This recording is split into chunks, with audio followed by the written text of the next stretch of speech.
Bonjour à tous, bonjour à toutes. C'est mon dernier épisode aujourd'hui, donc je suis ravie de le finir avec vous sur cette thématique Lost in Management, comment secouer ma culture d'entreprise. C'est une thématique qui s'est rapidement imposée lorsque l'on a réfléchi avec l'équipe sur le programme. Les managers, c'était important pour nous de leur consacrer un épisode parce qu'ils ont vraiment souffert de la crise sanitaire. Ils ont été confrontés à des demandes d'arbitrage inédites. Ils ont dû affronter des tensions émotionnelles fortes des collaborateurs. Ils ont dû se confronter à leur vulnérabilité, mais aussi évidemment à leur propre vulnérabilité. Donc, pour réfléchir à ces questions, je me suis entourée d'une équipe de choc avec Christophe Desproges, Céline Dekili, Virginie Rialan et Rim Louechi. Je vais vous présenter d'ailleurs sur slide comme ça, on verra bien qui est qui, voilà. Sachant que pendant les premières questions, vous allez avoir l'occasion de vous présenter plus longuement. Mais Virginie Rialan, tu es responsable accompagnement coaching managérial chez Harmonie Mutuelle. Christophe, tu es chez Microsoft, programme manager et lead de la communauté handicap. Céline Dikili, tu es DRH chez Live Nation et tu pourras nous en dire plus justement sur Live Nation. Et Rim Louechi, tu es notre intervenante aux ateliers durables, coach professionnel, facilitatrice en intelligence collective. Je vois qu'il y a des premiers bonjours et des fidèles à nos webinaires. Bonjour Nathalie, bonjour Claudia. Alors, si vous avez le moindre souci technique, n'hésitez pas à rafraîchir tout simplement la page et vous verrez, vous retrouverez tout de suite les connexions données. On a un programme assez chargé, mais vous allez voir, ça sera une conversation collective. Je vous propose peut-être de nous dire les uns et les autres pourquoi cette thématique vous a intéressé, en fait, pourquoi vous avez répondu oui à notre invitation. Et comme ça, je vous donne l'occasion aussi de vous présenter un peu plus longuement, évidemment, vous et vos métiers. Est-ce qu'on ne commencerait pas par Christophe qui se trouve à ma droite? Ah, avec plaisir. Alors, moi, je suis chez Microsoft, effectivement, j'ai plein de casquettes, mais je suis vraiment là pour parler du bien-être, hein. Alors, je suis un ancien burn-outé, donc j'ai fait un burn-out. Donc, moi, la santé mentale, c'est quelque chose qui est très important, et puis j'en parle beaucoup en interne et en externe. Et effectivement, on a tous été impactés depuis 2 ans, hein, avec la Covid. Et pour moi, parler vraiment de bienveillance, c'est très, très, très important. Et c'est vrai qu'il a fallu qu'on se réinvente aussi, hein. Moi, j'organise pas mal d'événements et il a fallu qu'on modifie toutes les façons de travailler, les façons de faire des événements. Ça n'a pas été simple. Euh, et puis, vous avez toutes et tous vu tous ces chiffres affolants sur les cas de burn-out, etc. Alors, bon, les études varient, etc. Mais c'est vrai que c'est un vrai sujet. Et personnellement, je pense qu'un des bénéfices que moi je vois, alors c'est pas très positif, mais de cette pandémie, bah, c'est qu'au moins on parle de la santé mentale enfin. Et pour moi, c'est un vrai atout. Et je vois tous nos managers qui ont été là aussi pour nous soutenir. Bah, eux aussi ont été fortement impactés, forcément impactés parce que on leur a demandé d'en faire beaucoup plus pour soutenir leurs équipes. Et voilà, c'est vraiment une thématique qui est très importante. C'est pour ça que je voulais être avec vous. Merci beaucoup Christophe. J'en profite pour partager des chiffres clés en fait, des chiffres liés justement au contexte pendant la pandémie, en fait, on avait 49% des salariés français qui se disaient en détresse psychologique, contre 42% au mois de mai, et 58% des managers interrogés sont en détresse. Ils seraient 2 fois plus exposés au burn-out comparé aux non-managers. Ce sont des chiffres qui sont issus d'un sondage OpinionWay qui a été travaillé avec le cabinet Empreinte Humaine. Donc, je sais que Rim, toi, tu as pu aussi tomber sur des chiffres un peu plus récents, si tu veux nous en parler. Oui, merci Marilène. Bonjour à toutes et tous. Et effectivement, c'est un sujet qui est à la fois passionnant et malheureusement de grande actualité aujourd'hui sur la question des pertes de repères, puisqu'en fait, des études ont été menées il y a à peu près maintenant 1 an et demi, donc en plein milieu du confinement, auprès de 5000 salariés du secteur public et privé. Et ce qui ressort très majoritairement, et ce qui reste un constat alarmant et très inquiétant, c'est que à peu près 66% des salariés interrogés considèrent avoir effectivement peur du lendemain, peur des conséquences de cette pandémie à courte échéance, mais également sur leur travail dans les années qui viennent, hein, et dans la transformation évidemment des relations. Peur également de ne pas savoir dire non à une surcharge de travail avec un déséquilibre entre vie personnelle et vie professionnelle, et puis une grande anxiété concernant leur santé psychique, mentale. qui commencent à voir le jour. Et donc, effectivement, merci Christophe de le dire. C'est vrai que c'est un sujet assez tabou dans les organisations pendant très longtemps. Et enfin, on commence à en parler.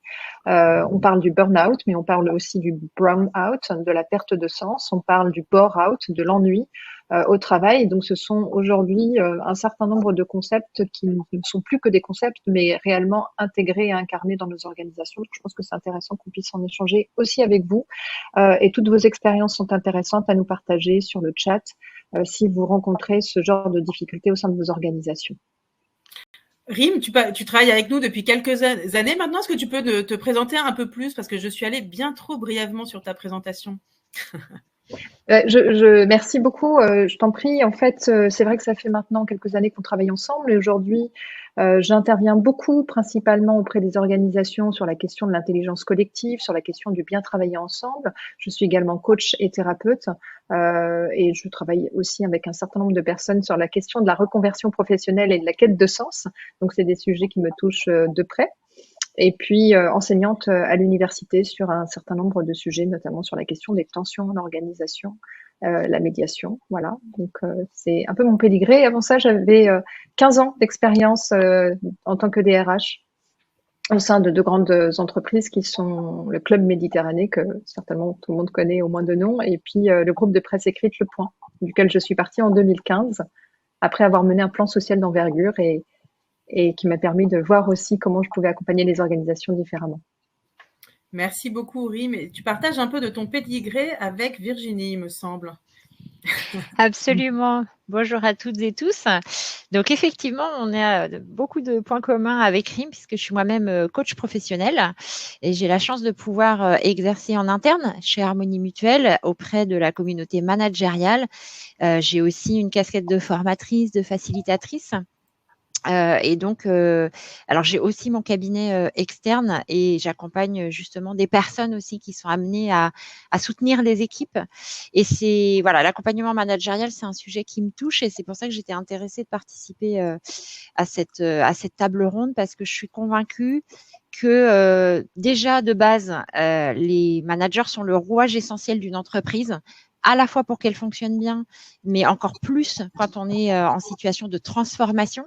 Soit transformation parce que l'entreprise le souhaite et fait évoluer ses métiers, ses objectifs, sa stratégie, soit parce que, comme on vient de le vivre depuis 2 ans, eh bien, le contexte externe amène de toute façon à de la transformation obligatoire.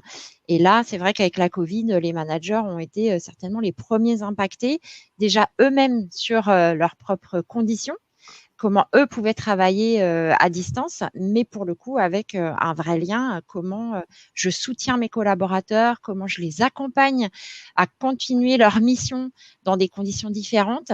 Et il y a aussi cette dimension psychologique pour le coup qui est encore plus apparue, qui existait avant, mais on en reparlera certainement dans cette heure, qui était exacerbée avec ce que l'on vient de traverser. Donc, c'est vraiment un sujet aussi qui me tient à cœur, comment, avec mon rôle de coach, formatrice, facilitatrice, au sein de mon entreprise, mais aussi en externe, je peux accompagner cette population managériale à plus d'efficacité, mais sans s'épuiser. Ce qui me semble vraiment essentiel, c'est comment je trouve une efficience professionnelle pour être mieux dans ce que je fais.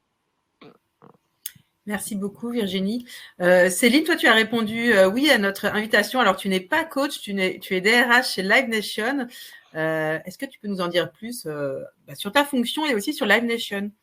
Alors oui, effectivement. Alors j'ai rejoint le groupe Live Nation en France il y a 2 ans et demi, juste quelques mois avant la crise. Alors Live Nation, c'est une entreprise internationale. On est la première entreprise internationale qui organise des événements. Donc on organise des tournées notamment de musique. On fait également des festivals. Donc on a été le premier secteur touché par la crise.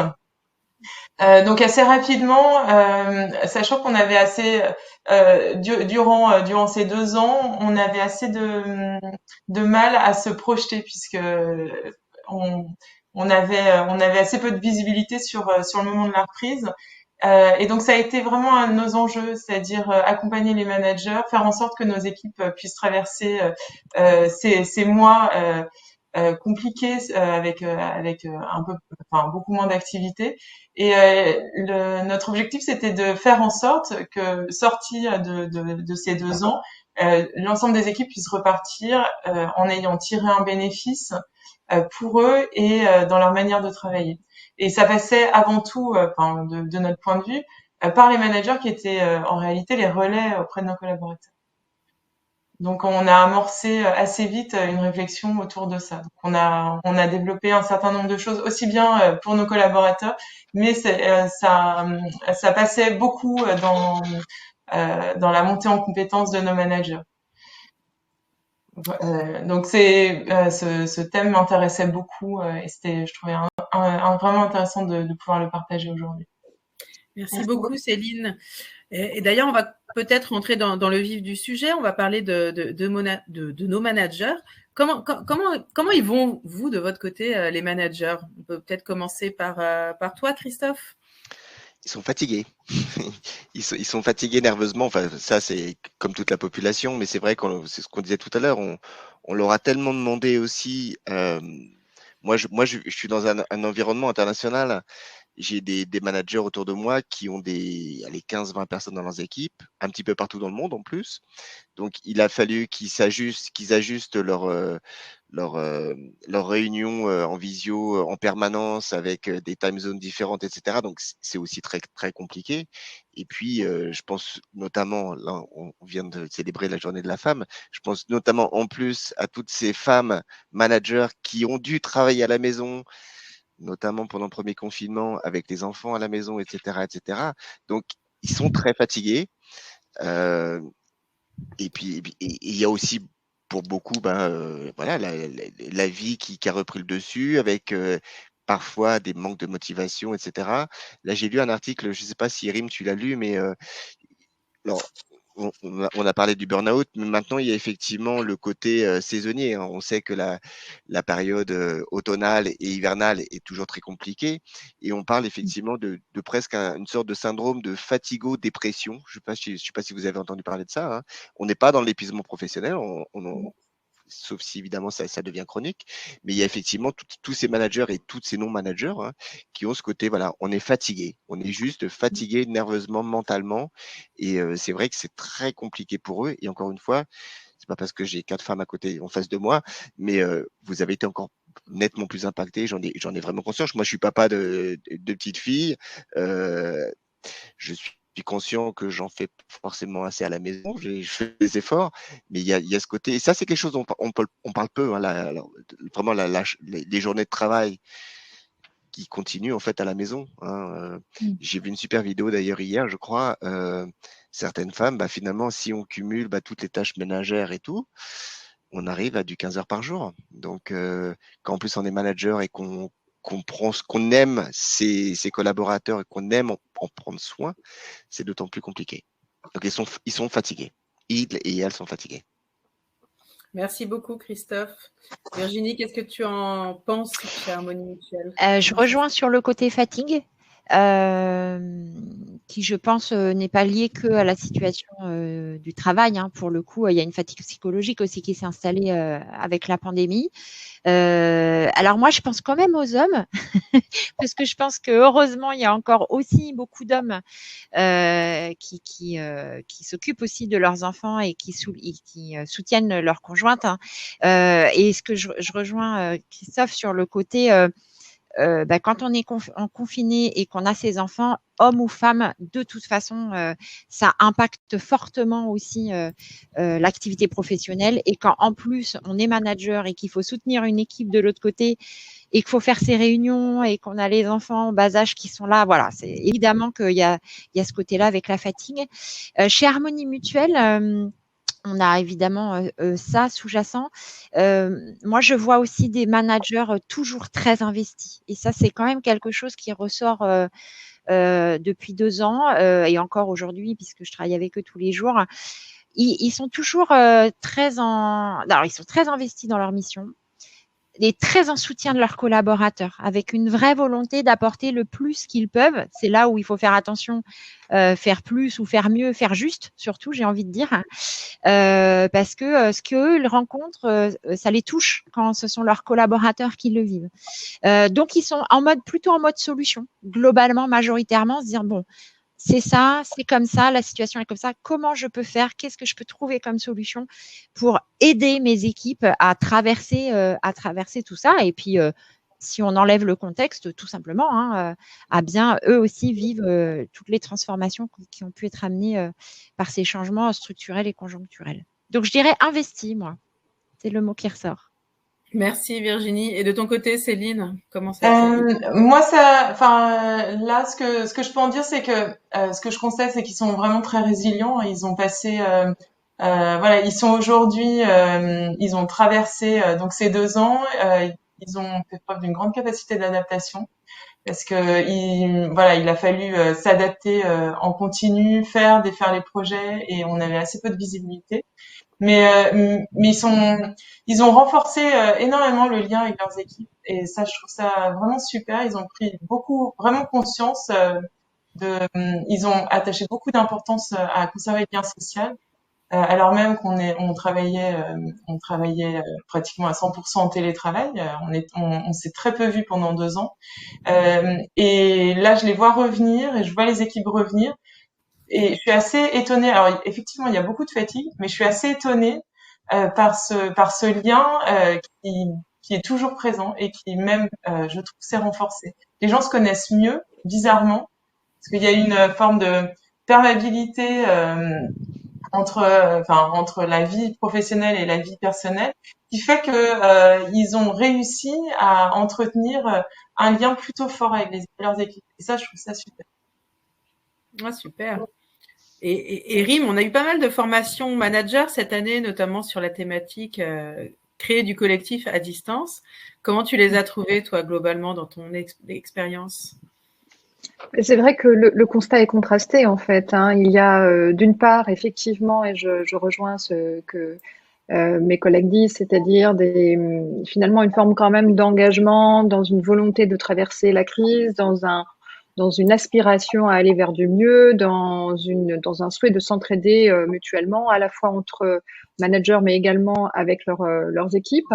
Une volonté de bien faire. Moi, c'est ce que je constate aussi quand je dialogue avec l'ensemble des managers, des préoccupations qui sont sincères et qui sont réelles sur à la fois leur rôle, leur périmètre d'action, la manière dont ils peuvent être délicats avec des situations qui mêlent à la fois des situations professionnelles et des situations personnelles.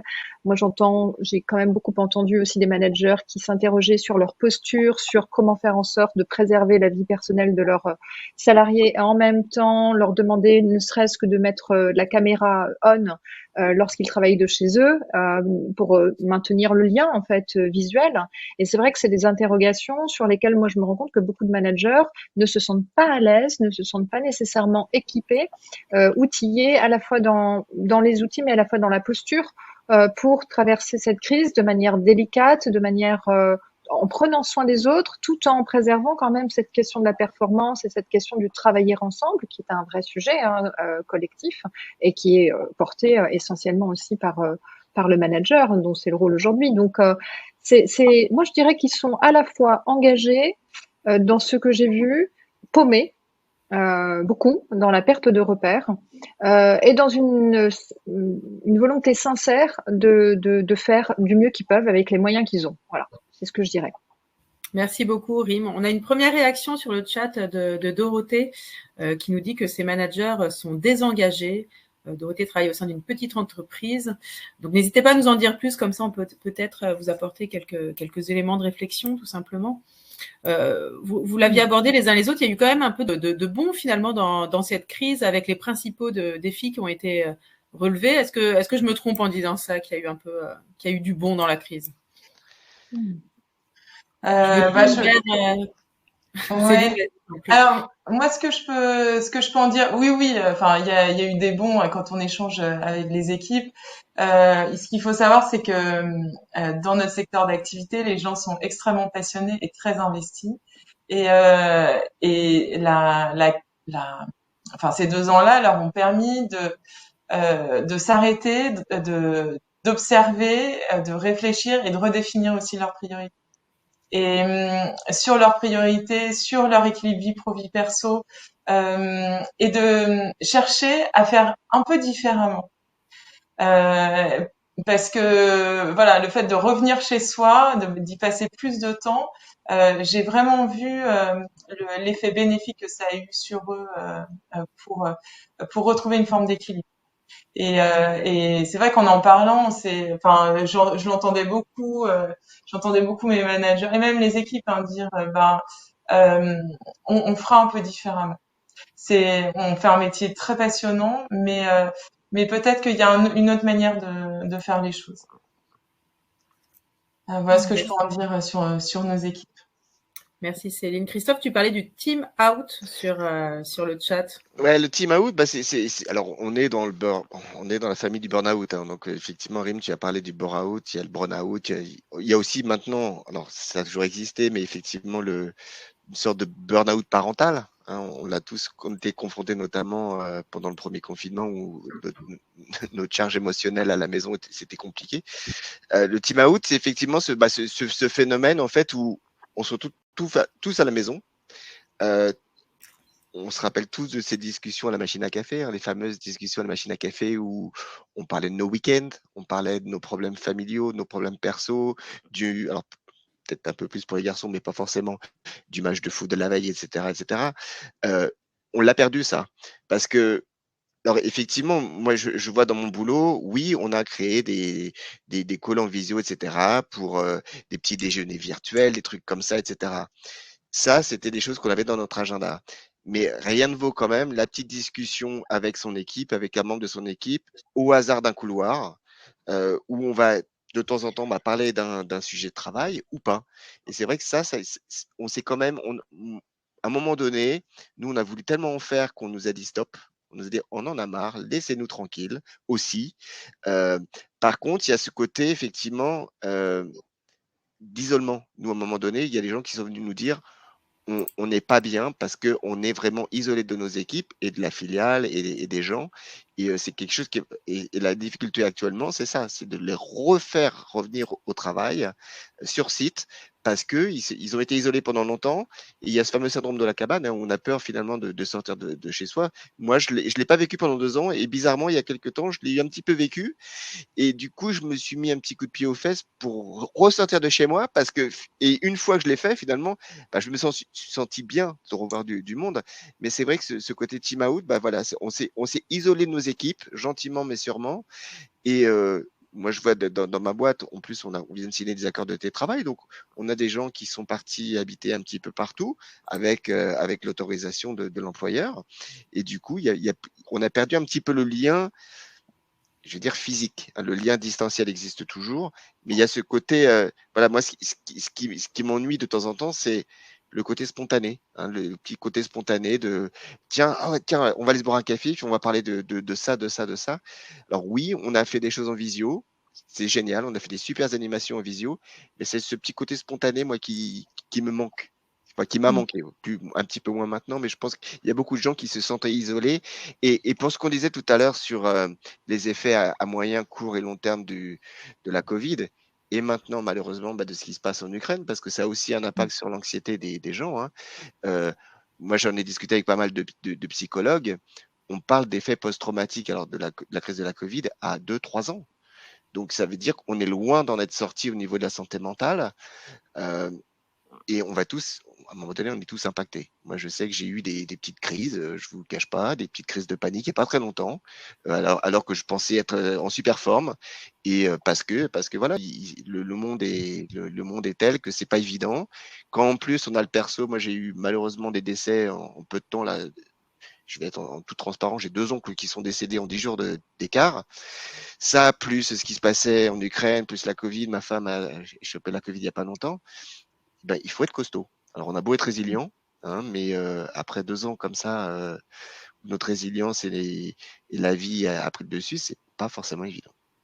Bien sûr, il faut s'autoriser cette vulnérabilité aussi. Ça, c'est important. Moi, je je suis vraiment, alors je crois qu'on en parlera tout à l'heure, mais pour moi la Mm. vulnérabilité c'est important. C'est vraiment perso, hein. On l'est ou pas. Après, on peut mettre des distances, on peut partager tout, une partie ou pas du tout. Ça, c'est vraiment personnel. Mais il faut vraiment accepter ses émotions. Et c'est vrai que, alors là, je suis le seul garçon. Pour nous, les garçons qui avons ce côté, il faut pas pleurer. Hein, on nous a toujours inculqué ça. Il faut être fort, etc., etc.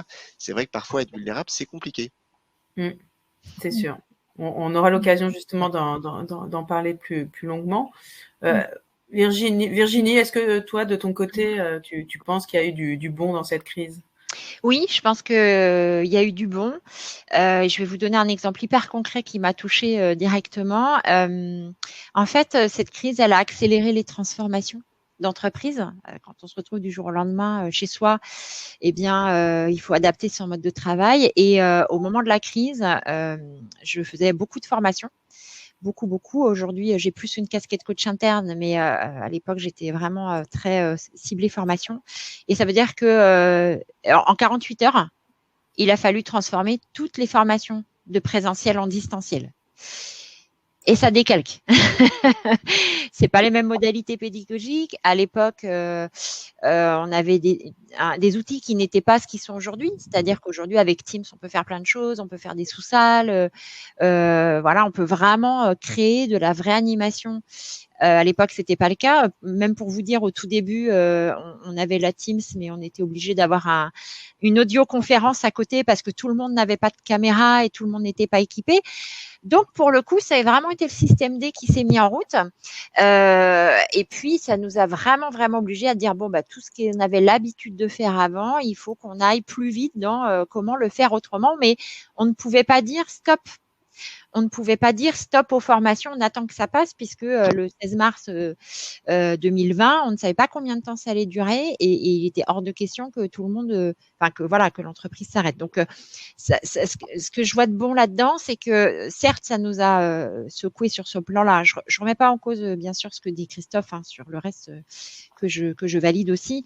Mais sur le côté positif, ça a mis un coup d'accélérateur à la transformation des métiers. Donc là, je vous ai parlé du métier de formateur. Mais je trouve que pour les managers, puisque c'est notre sujet du jour, ça a aussi rechallengé le job. C'est-à-dire que quand on est en présentiel avec ses équipes, par exemple, on est là. Donc, on pouvait aussi avoir beaucoup d'informels de ce qui se passe et avoir le sentiment des fois que c'était suffisant. Sauf que quand on n'est plus avec son équipe, ça rechallenge sur « mais en fait, d'être présent, ça veut dire quoi? À quoi ça sert? C'est quoi les interactions que je dois avoir à mon équipe ?» Et ça a obligé à réfléchir à « ok, il y a les interactions informelles, comme disait Christophe, qui sont absolument indispensables à la qualité de vie au travail, au bien-être. On ne peut pas toujours être focus vraiment sur nos objectifs boulot, parce que sinon on en perd le lien. Il y a ça, donc il y a ces interactions-là. Il y a les interactions vraiment ciblées, comment j'avance avec mes équipes sur les objectifs, sur les projets. Il y a les interactions collectives, comme disait Rim notamment. Enfin, il y a les moments vraiment d'échange, de collaboration, de construction.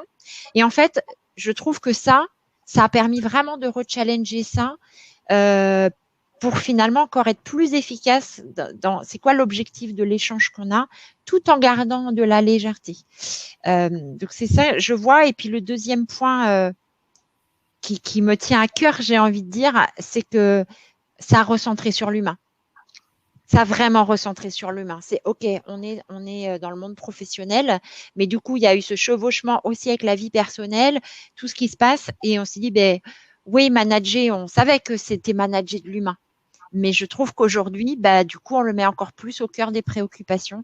Il y a manager, mais derrière le mot manager, il y a accompagner le développement des compétences, il y a accompagner l'activité, et je trouve qu'on va essayer peut-être de personnaliser un peu plus, tout en étant attentif à la cohésion d'équipe et à créer, ou en tout cas à valoriser un collectif. Donc, c'est ce que je trouve de positif dans toute cette période, malgré tout compliquée pour tout ce qu'on a évoqué avant. Oui, bien sûr. Im, je ne sais pas si tu veux rajouter quelque chose. Effectivement, je suis complètement alignée avec ce qui vient d'être dit. Je rajouterais quand même que ce qui a été pour moi bénéfique de ce que je vois dans mes accompagnements, c'est qu'on parle beaucoup d'absentéisme au travail. Enfin, on en parlait beaucoup. Et on parle moins de présentéisme, c'est-à-dire finalement ces alignements de personnes qui sont là, et dont une grande partie des managers, puisqu'en France le rôle du manager est souvent perçu comme étant affilié avec des horaires de travail à n'en plus finir, avec une présence au travail et des amplitudes horaires très forts. Et là, on se rend compte que le présentéisme n'a plus de sens, notamment quand on est en distanciel. Donc ça remet, je trouve, en perspective effectivement cette question de être présent, mais pourquoi faire, au service de qui, au service de quoi, et donc on revient sur quelque chose de plus essentiel, de plus évident, d'être vraiment présent quand c'est nécessaire, avec cette pandémie ou cette crise qui nous a obligés, en tout cas, à repositionner cette question du présentéisme qui fait pas sens en fait dans les organisations, et on le voit bien. Donc ça, c'est une chose. Et puis quand même deux autres choses qui me viennent et qui me semblent, à titre personnel, positif, c'est à la fois aujourd'hui, en tout cas, dans les temps anciens ou dans le vieux monde, j'aurais tendance à dire, pour être un peu radical, quand on est intervenant et qu'on a des rendez-vous, ça faisait sens de prendre des rendez-vous à l'extérieur, d'aller chez le client, et j'imagine tous ces managers ou toutes ces personnes qui se déplacent, qui prennent le train, qui prennent l'avion, etc., pour une réunion, un rendez-vous d'1 heure ou 2 heures. Et bien là, ça nous a obligés à nous recentrer sur, et on peut faire des choses aussi à distance, ça peut très bien se passer, et donc ça peut être aussi très bénéfique pour notre planète, notamment sur des économies de billets de train, d'avions, de voitures, d'essence, etc. Retrouver aussi une économie finalement d'énergie plus écologique pour soi, pour pouvoir faire des choses plutôt en distanciel qu'en présentiel, qui nous fait dépenser aussi beaucoup de temps et d'énergie. Donc je trouve que ça, c'est quand même très positif. Moi, à titre personnel, je me rends compte qu'aujourd'hui, je peux faire beaucoup de choses en distanciel et qui font vraiment qui sont de la même qualité en fait, que si j'étais en rendez-vous en présentiel avec mes clients. Et puis la dernière chose qui me semble importante en termes de défis relevés, c'est la résilience de nos managers aussi, qui pour la plupart ne pensaient pas y arriver, à la fois maîtriser des nouveaux outils informatiques, maîtriser des nouveaux formats, comme le disait Virginie, de nouvelles modalités en fait de travail. Et ben c'est possible. Et le fait de l'avoir expérimenté, je dirais, par la contrainte, bah, ça crée aussi des opportunités de création et de créativité pour l'ensemble. Donc ça, je trouve que c'est quand même quelque chose de positif à relever de cette crise. Merci, oui. Merci, Rim. C'est vrai que transformer les contraintes en ressources ont été vraiment l'un des enjeux de cette crise. En échangeant avec chacun d'entre vous pendant la préparation de la conférence, je me suis rendu compte que vous aviez chacun et chacune mis en place des outils concrets pour soutenir le management en interne. Est-ce que vous pouvez nous en dire un petit peu plus? Là, on va passer au côté un peu plus concret. Que faire? Christophe, qu'en penses-tu? Céline, je crois qu'elle était partie là. Ah non, vas-y. Non, je t'en prie, vas-y. Alors nous, assez vite, on a assez vite switché en fait les formations qu'on avait commencé juste quelques semaines avant le début du Covid. On les a tout de suite mis en distanciel, et les organismes avec qui on travaillait ont très bien joué le jeu. Donc ça s'est fait assez rapidement, et on a vu que ça marchait, que ça fonctionnait. Les gens ont tout de suite adhéré. Et donc en surfant un peu sur les outils les outils technologiques, on a aussi mis en place un certain nombre d'ateliers autour de nos process. On a commencé à réfléchir à comment est-ce qu'on travaille, comment est-ce qu'on pourrait travailler mieux, et on a beaucoup mis en place des modes des temps de réflexion sur comment est-ce qu'on travaille et comment est-ce qu'on pourrait mieux faire quand on démarrera. Ensuite, on a aussi mis un certain nombre de formations en place, dont beaucoup de formations pour les managers. L'idée, c'était pas de faire des formations uniquement descendantes, mais d'avoir une forme de fil conducteur pendant ces longs mois, où ils puissent avoir aussi bien accès à des plateformes pour travailler individuellement que des temps de développement un peu personnel, mais également des temps de travail en équipe, de formation en équipe. Et donc on a utilisé plusieurs outils, notamment le co-développement. On a utilisé pas mal le co-développement. Ça a très très bien fonctionné, ça a très bien pris au niveau des équipes parce que ils se sont rendus compte qu'ils pouvaient apprendre les uns des autres sans pour autant avoir les mêmes compétences et travailler sur les mêmes sujets. Et ça a été un vrai apprentissage pour les équipes. Et là, au moment de la reprise, ce qu'on est en train de mettre en place, on est en train de mettre en place un télétravail un petit peu différent que de ce que je vois dans d'autres entreprises, c'est que on considère en fait qu'on a besoin de recréer du lien social. Et donc notre télétravail, on a fait en sorte que les jours où les gens sont sur place, on est tous les mêmes jours sur site. Les jours où on est en télétravail, on est tous en télétravail. Donc c'est un mode un petit peu différent.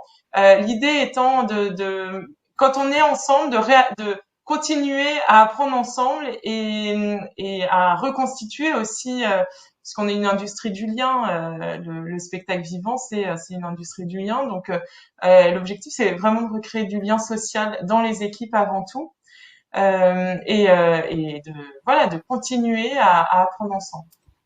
Au niveau international, ils ont aussi mis en place des sessions de coaching individuel et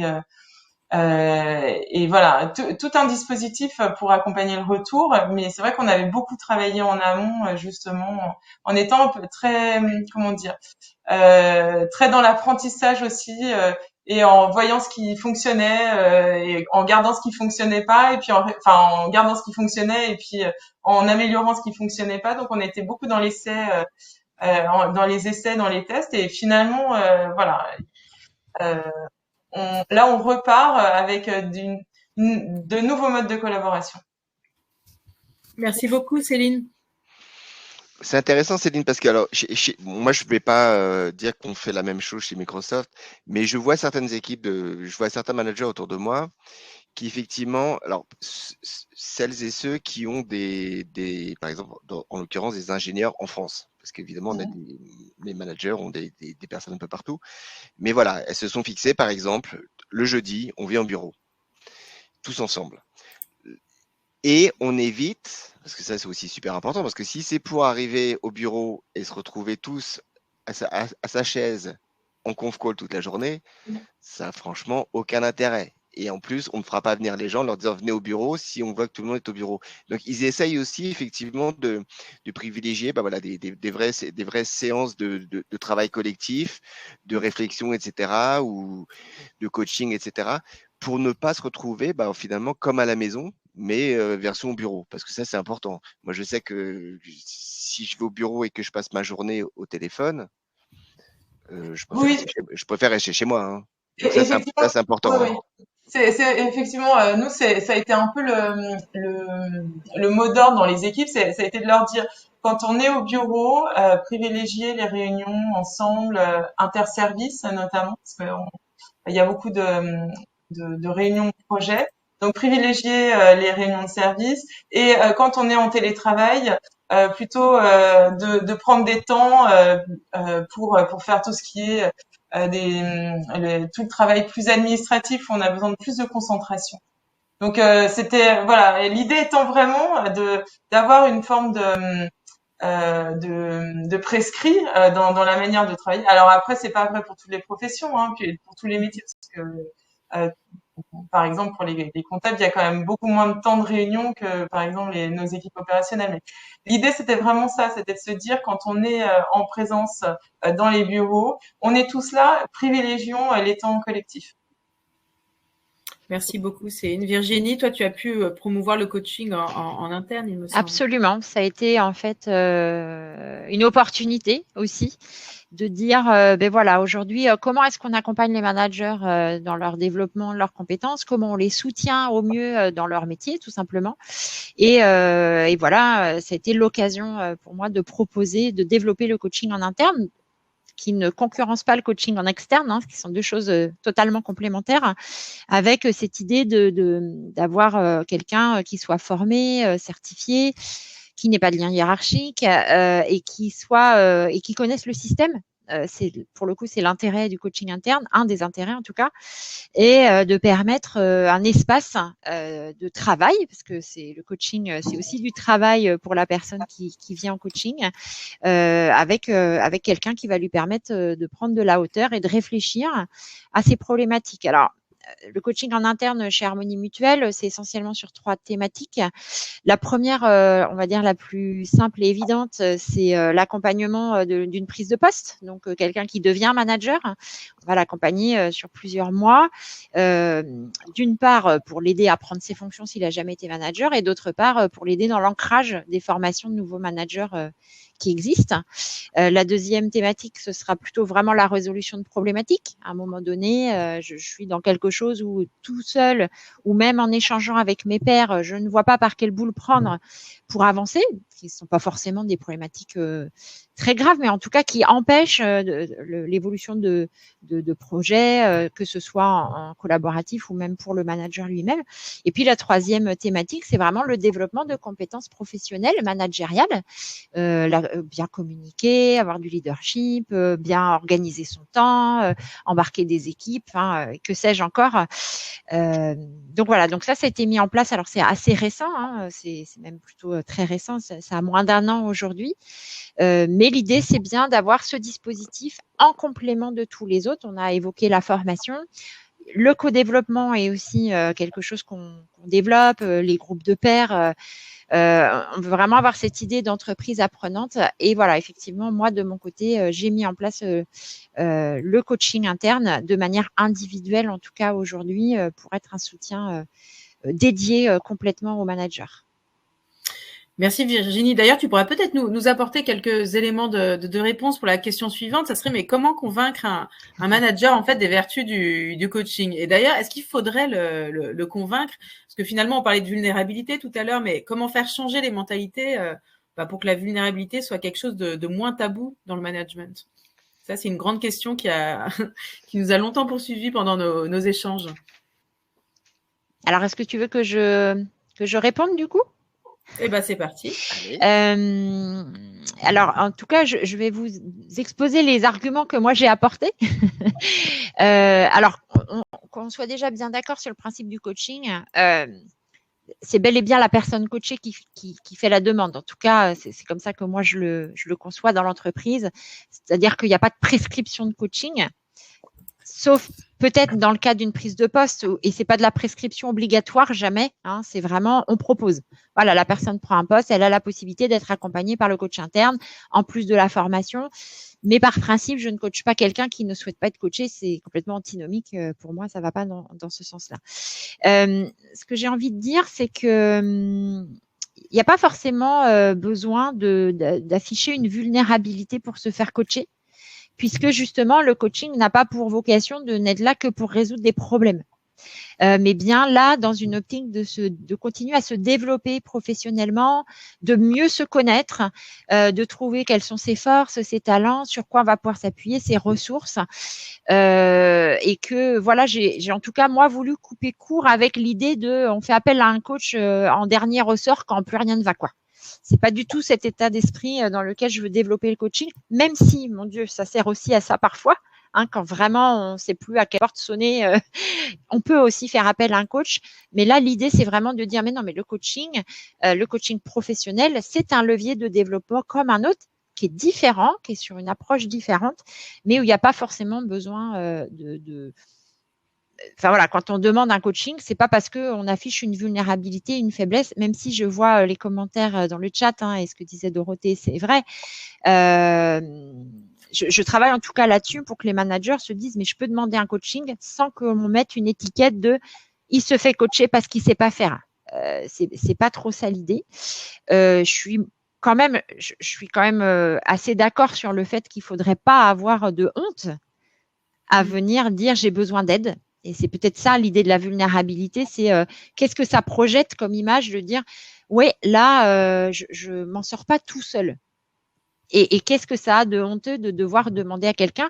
Et j'aimerais qu'aujourd'hui ça soit pas plus problématique de faire appel à un coach que de demander une formation, ce qui en tout cas chez nous est assez normal de se dire bah là j'ai envie de savoir faire ça, je vais demander une formation. Bon bah là j'ai envie de trouver une solution à ce problème, tout seul j'y arrive pas, je vais demander un coaching. Donc voilà un peu ce que j'ai apporté pour promouvoir entre guillemets le coaching. Et en interne de surcroît, l'idée c'est aussi d'avoir donc cette notion d'avoir quelqu'un qui connaît le système. Donc on gagne du temps, c'est-à-dire qu'on va on n'a pas besoin de passer beaucoup de temps sur qu'est-ce qui se passe aujourd'hui dans l'entreprise qui amène ça, mais qu'est-ce qui se passe pour toi aujourd'hui dans ta fonction et dans ton écosystème à toi qui fait que, mais voilà, l'entreprise, la transformation de ce qui se passe, enfin voilà, globalement, je le sais. Et puis, la deuxième chose, c'est aussi la souplesse.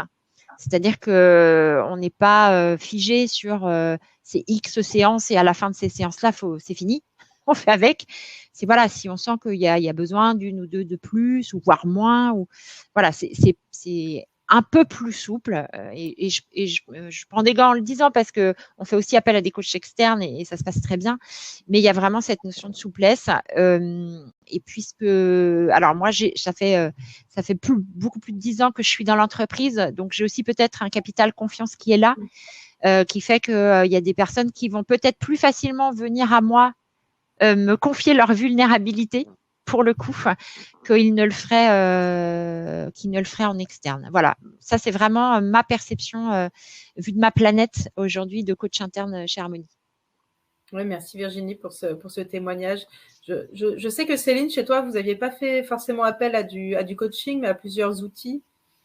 Oui, en effet. Enfin, au départ, moi, je suis partie du principe que il fallait d'abord, bien se connaître pour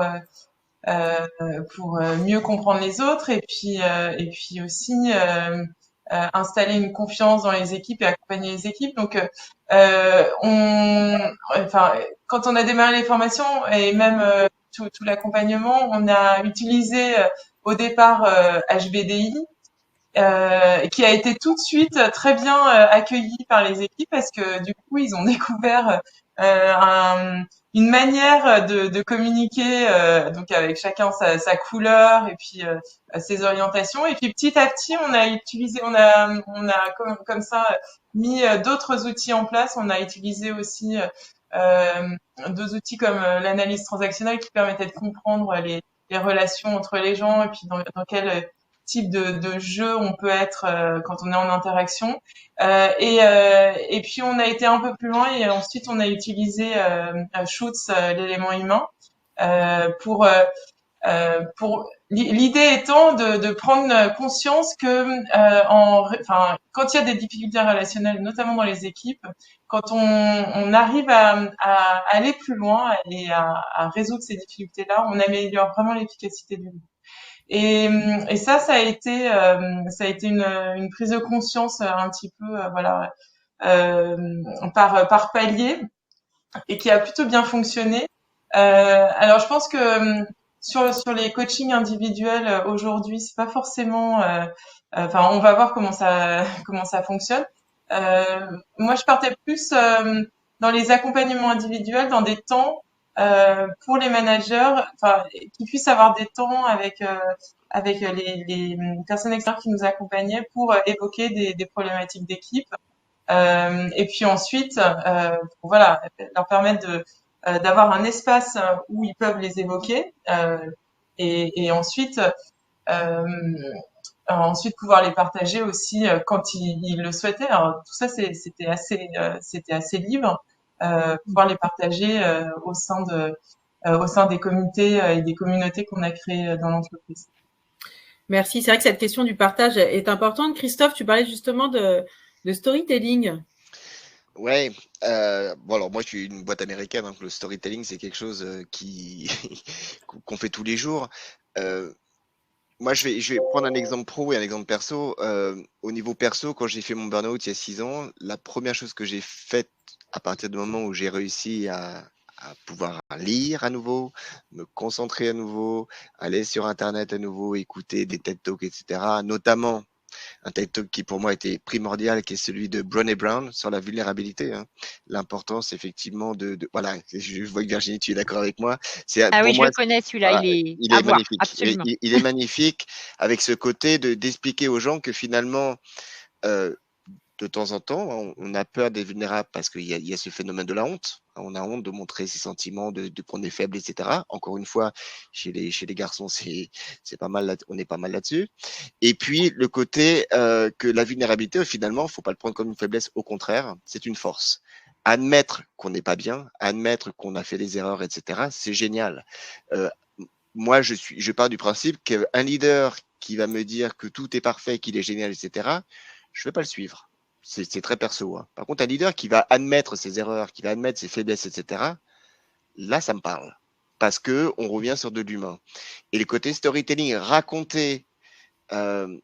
raconter avec ses propres mots, sa propre expérience de vie, ce par quoi on est passé, pour moi, c'est juste primordial. Alors attention, hein, pour moi, ça ne doit pas être une règle, ça ne doit pas être une injonction. Moi, je parle par exemple très facilement de burn-out, je parle très facilement de mon handicap.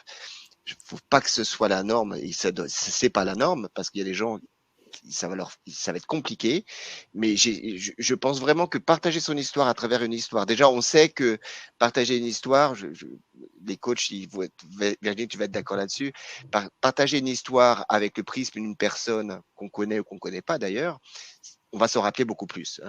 Moi, j'avais lu un truc comme quoi, effectivement, quand on raconte une histoire, on va s'en rappeler 22 fois plus que si on nomme un exemple.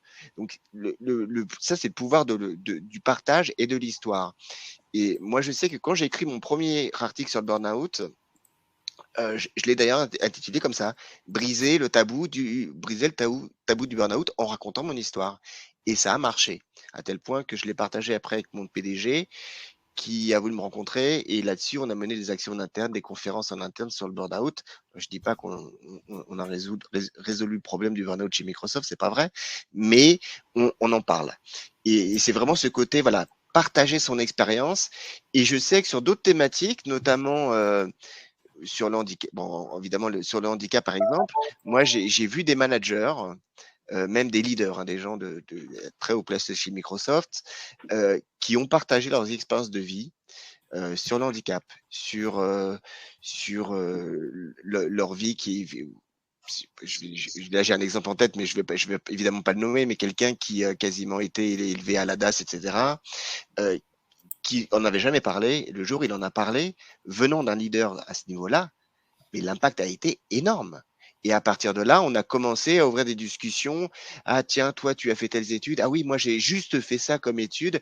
Il y avait il y a beaucoup de tabous dans l'entreprise. Et je pense qu'effectivement, si on a la chance, et je dis bien la chance, d'avoir des leaders ou des managers, parce que je fais aussi une distinction, qui osent partager leur expérience positive et surtout négative, qui osent voilà, exprimer leur vulnérabilité, ça va changer les choses. Mais attention, je sais très bien que c'est compliqué, que tous les managers et tous les leaders ne veulent pas le faire ou ne savent pas le faire aussi. Peut-être le rôle des coachings d'ailleurs, à leur expliquer, hein, que c'est quand même super important.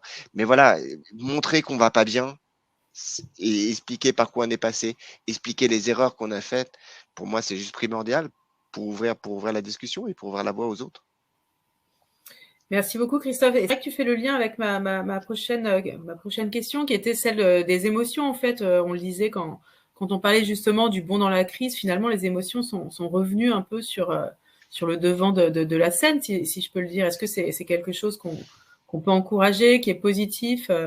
J'imagine que oui. Point de vue personnel, oui, j'encourage tout le monde à partager ses émotions. Maintenant, quand on est dans la sphère professionnelle, là, c'est vraiment très perso. Moi, je sais que je l'ai fait à 100%.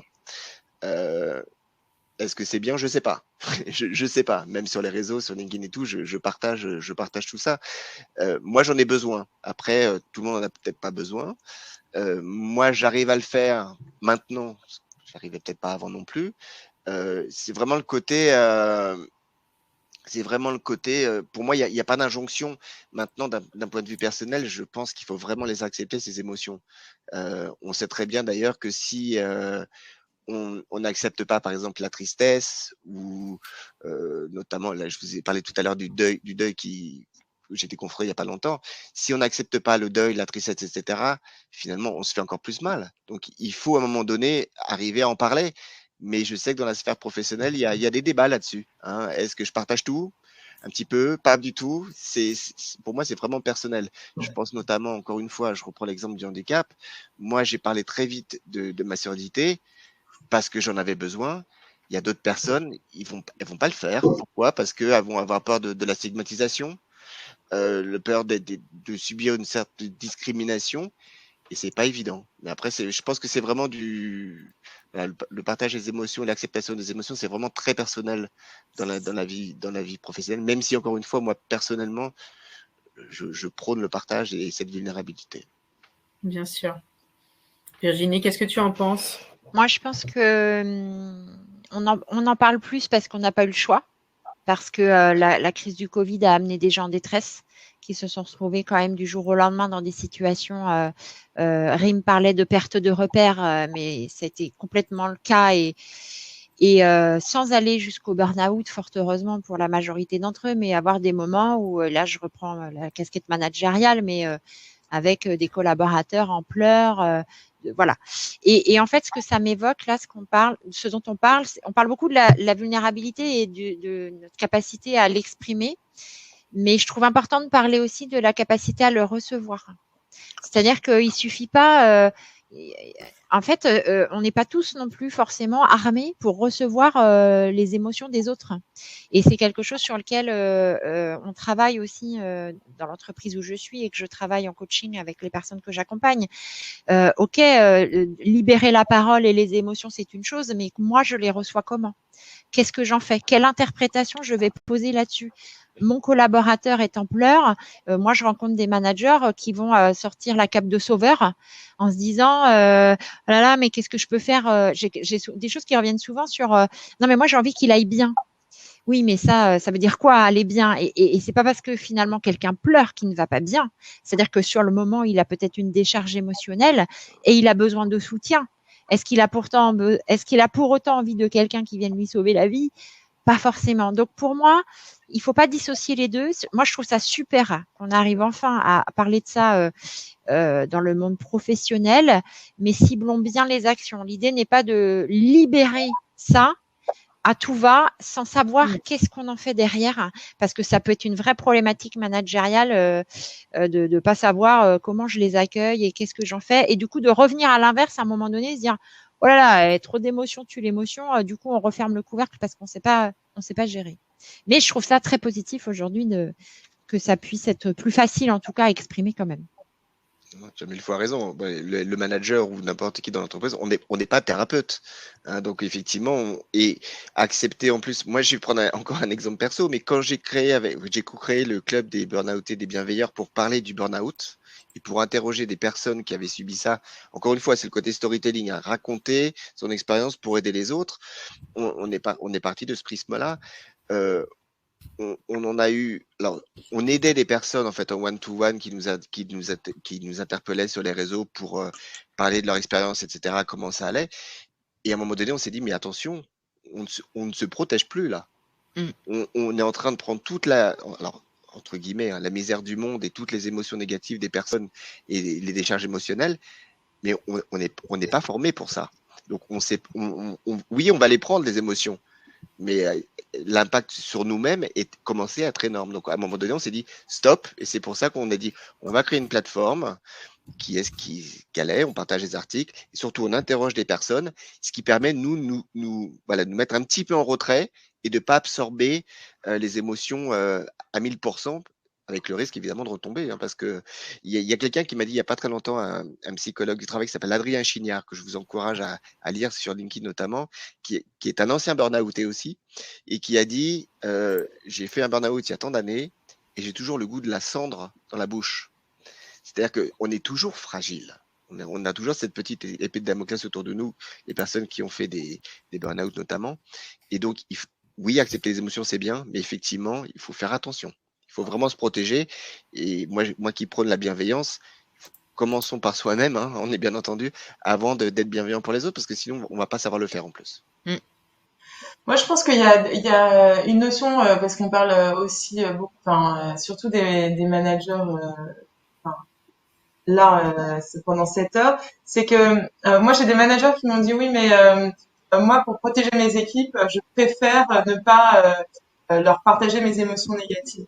Et on a beaucoup travaillé autour de la notion du choix et de l'exemple, en fait. Dès lors que on montre en tant que manager une partie de sa vulnérabilité, ou en tout cas le choix de ce qu'on accepte de montrer, ça permet aussi à l'équipe ça peut permettre à l'équipe de s'autoriser à parler de ses Complètement émotions. d'accord. Mais en même temps, l'idée c'était pas non plus de dire, aujourd'hui, on peut déverser toutes ces émotions. Non, mais c'est plus de dire, on vous fait confiance sur votre capacité à faire le choix d'eux et de donner votre l'ouverture que vous souhaitez mettre dans le partage de vos émotions. Tout à fait. Merci beaucoup Céline. Et puis derrière cette question de l'émotion, il y a aussi cette question de l'impuissance qui revient. Je ne sais pas si tu es encore avec nous, Rim. On voit ton… Oui, tout à fait. Oui, je vous entends religieusement. J'ai perdu ma caméra, ma vidéo, mais je vous entends et je suis le fil. Oui, il y a bien sûr la question de l'impuissance et qui rejoint ce que viennent de partager Virginie et Céline particulièrement sur la question de l'exemplarité. Il ressort quand même beaucoup des discours managériaux de se sentir impuissant. Mais qui leur demande d'être puissant ? Qui leur demande d'être puissant et d'être omnipotent et omniscient aujourd'hui dans un monde qui est extrêmement complexe. On sait très bien que la coopération est ce qui, à un moment donné, dans des situations complexes, peut aider à désamorcer et trouver des solutions ensemble. Et c'est aussi l'intérêt de développer du co-développement et de tout un ensemble d'approches qui aident à développer la coopération. Mais pour moi, il y a vraiment, et je pense que la question des récits est très intéressante, puisque je suis aussi praticienne narrative, donc je suis très sensible à ce que tu partages, Christophe, c'est qu'il y a une nécessité de déconstruire les discours dominants de la question du pouvoir, du question de la puissance, de la question aussi du patriarcat, parce que évidemment c'est une question qui est extrêmement mêlée à la culture managériale actuelle, qui était aussi une culture managériale virile, qui est celle qui est censée répondre aux problématiques de manière isolée, seule, et on sait très bien aujourd'hui que c'est une culture qui est complètement en déconstruction. Donc c'est vraiment pour moi déconstruire les récits dominants autour de la question de la puissance pour retrouver des récits alternatifs de coopération, de soutien, d'entraide, de mutualisation qui nous permettraient à un moment donné de considérer qu'effectivement c'est le célèbre proverbe africain seul je vais vite, mais ensemble on va plus loin. Et c'est vraiment quelque chose moi que j'expérimente au quotidien avec mes managers, qui intègrent et qui introjectent en fait la question de la puissance comme étant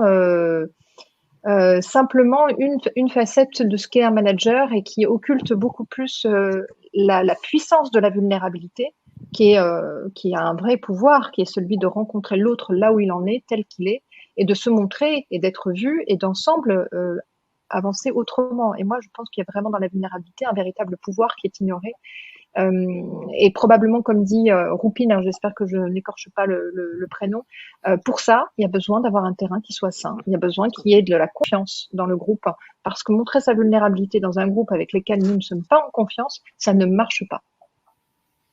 Merci beaucoup, Rim. Merci à Nathalie qui nous quitte. C'est vrai que le webinaire touche à sa fin et c'est vrai que ça ouvre un champ infini de réflexion, tout ce que tu dis, Rim. Et c'est vrai que je vois aux acquiescements que voilà, on a très envie aussi de poursuivre sur cette réflexion-là. Moi, j'ai juste une dernière question un peu rituelle à vous poser. Voilà, qu'est-ce qu'on se souhaite pour le futur du travail les uns et les autres? On va essayer d'y répondre assez rapidement. Je veux bien commencer. Moi, ce que je souhaite pour le coup, avec ma casquette de coach, c'est que le coaching professionnel soit de plus en plus reconnu comme étant un vrai levier de développement professionnel complémentaire à tous les autres, et particulièrement le coaching interne qui encore, notamment en France, n'est pas beaucoup encore développé. Voilà. Merci beaucoup. Je vous laisse enchaîner. Céline, Moi, je dirais plus de bienveillance dans le monde du travail et plus d'acceptation de ce qu'on est en tant qu'individu et peut-être moins de conformisme. Ouais, moi, je te rejoins sur la. Moi, je souhaite, alors c'est très utopique, mais je m'en fiche, qu'une vraie vague de bienveillance tombe sur notre société et sur nos sociétés. Voilà, j'espère que ça va arriver. Il faut être optimiste, beaucoup d'optimisme aussi, hein. Il en faut parce qu'on sait que c'est très bon pour la santé mentale aussi. Mais voilà, de la bienveillance, de l'optimisme, et puis prendre soin les uns des autres. Et encore une fois, ne pas s'oublier au passage. Merci beaucoup, Christophe. Rim, tu veux peut-être conclure? Écoute, bien sûr, de la bienveillance, et évidemment, c'est ce qu'on nous souhaite mutuellement. Et moi, j'ajouterais aussi de la lucidité, du discernement, et de faire de peut-être travailler sur des choix. Je suis très sensible à ce que partage Céline, notamment avec l'élément humain, de faire des choix qui nous sont bénéfiques, de créer, ou en tout cas trouver d'autres bénéfices au comportement qu'on adopte. Et donc, pour moi, ça demande de la conscience, plus de conscience encore sur nos actes et sur les conséquences de nos actes, parce que ça passe déjà par soi-même avant que d'être appliqué aux équipes. Très, très vrai. Merci beaucoup, Rim.